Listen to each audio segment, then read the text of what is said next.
I'm Wendy from Shiny Happy World, and I get a lot of people asking me, some of my quilts have a broken grid, so it's not just a straight checkerboard grid. There are some blocks that are half size and some blocks that are double size, and so I get people asking, how do you quilt that when it's not just straight rows that are going up and down and across? So in this video, I'm going to show you how I do that. It's actually really easy. I'm not going to show you on an actual quilt. I'm going to show you on a computer screen so that we can shrink the quilt down into the screen and you can see the entire thing. So I can show you from edge to edge on the quilt exactly what I'm doing. Okay, so this is the quilt that I'm going to show you. We're going to pretend to quilt on the screen, and I'm going to use a big fat red line to show you my stitching line, so it should be really clear what we're doing.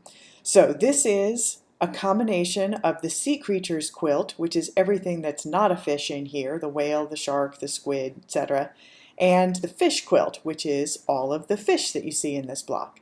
And the reason that I'm doing this one is because some of the sea creatures are double wide or double tall blocks, and when you go to quilt a quilt that is made with those double blocks, you hit a wall when you're quilting, and I get a lot of people asking about this. So I always start quilting in the middle, and in this case that is right in the middle of the block. So I'm going to start the seam to one side or the other, and I'm just going to do the next seam to the right here. And I'm going to start quilting at the top, and I'm just going to work my way down this line and just quilt that whole seam. And this is an uninterrupted seam, so that one is just like you would normally do. And then I'm going to take my quilt out of the machine, and I'm going to zoom it up to the end and start the next row of stitching. And this one is going to be interrupted. So I start at the top of the seam and I work my way down, and then I'm going to hit this whale block and I have to stop.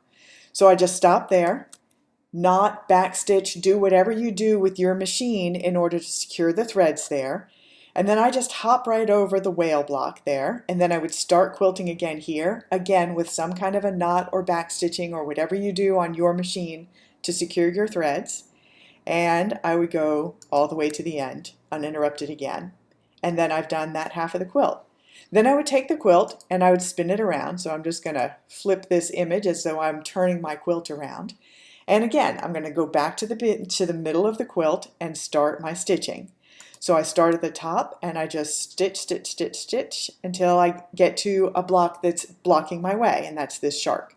So I'm going to stop, knot my threads, pick up again on the other side of the shark, and I actually don't cut my threads or anything there. I just zoom right over it, and I'll go back and cut those long tails that stretch across the shark when I'm all done. And I go down to the bottom, and then my next seam is all uninterrupted, so I'm just going to stitch.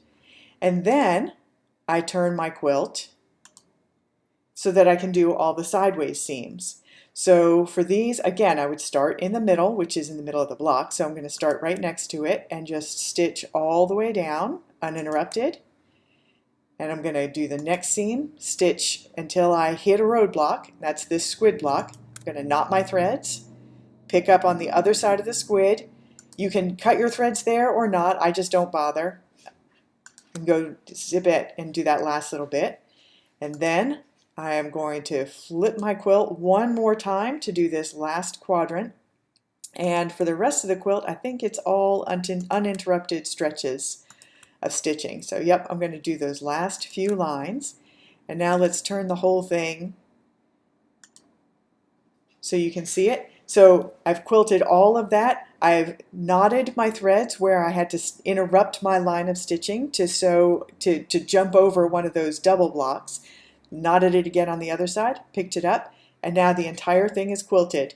And usually this is a crib size quilt, or even if a nap size quilt, usually takes me less than a half an hour. So that's the only time that I'm wrangling this entire quilt through the machine, and I just try and disrupt those straight lines as little as possible, and that's why I just hop right over any blocks that are blocking my way.